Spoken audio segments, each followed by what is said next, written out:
Jurnalis investigasi Amerika Serikat Allan Nairn mengungkap ke publik wawancaranya dengan Prabowo Subianto pada tahun 2001. Dalam wawancara tersebut, Prabowo mengatakan Indonesia dipimpin oleh Gus Dur yang buta dan Indonesia sesungguhnya membutuhkan rezim otoriter yang lunak. Kita ikuti wawancara eksklusif saya dengan Allan Nairn beberapa saat yang lalu.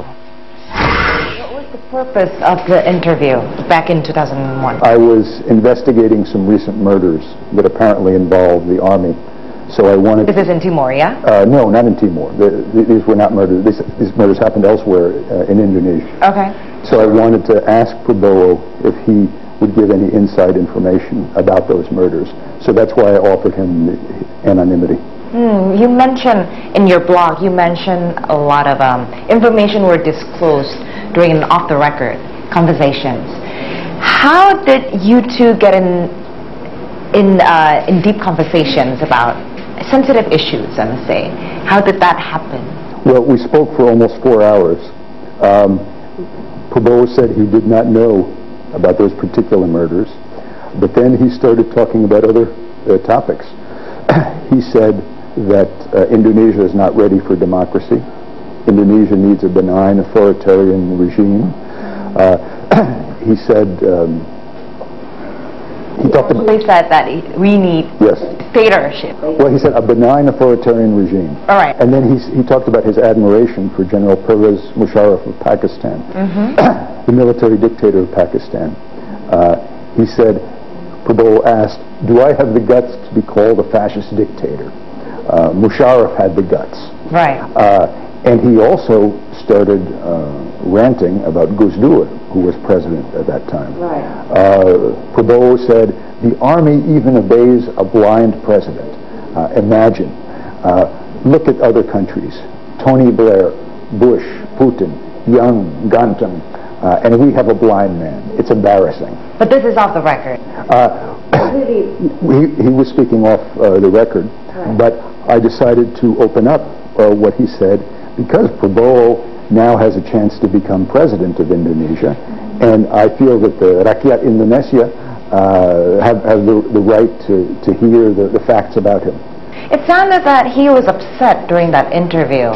Sometimes, yes.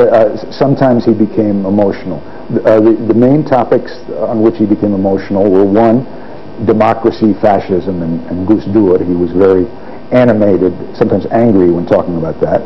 And second, when he talked about his relationship to America. In my new blog article, the second one, I talk about how Prabowo told me about how for many years he worked with American intelligence, how he worked with American special forces, and how Prabowo even brought armed American troops into Indonesia. And Prabowo told me that the American troops who came here used that opportunity to make what he described as the contingency plan for an American invasion of Indonesia, should they decide to do that in the future. And what Prabowo told me is verified by internal Pentagon documents.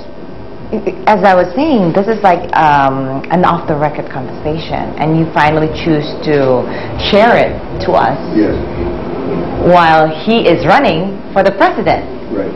What made you think that this is important for us to know about who he is?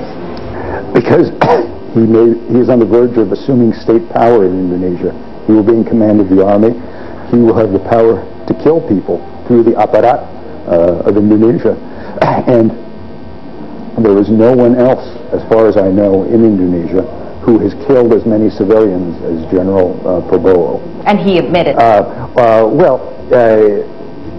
The record shows that. And one very significant thing Prabowo said to me. He said when we discussed the Santa Cruz massacre, he said, and you can look at my blog for the exact quotation, but in Timor, he said, in effect, well, you can do massacre in the desa-desa jauh, mana nggak ada saksi, tapi jangan bikin bantaian di depan saksi dari luar negeri. Jadi Prabowo kata bahwa perintah itu for the Santa Cruz massacre, he said it was imbecilic because it was done in front of me. because it was done in front of other foreign witnesses, and we were able to report this to the outside world and mobilize world opinion to cut off American weapons to the TNI. But he was saying, if you do that, nagunong desa-desa, it's fine. Right. Okay, that was Timor. But did he mention anything about what happened in '98 with you? I asked about that. He did not want to talk about that. He would not discuss his own crimes. He did not want to discuss his own, whether it's off the record. That's right. Even off the record, he did not want to discuss his own crimes.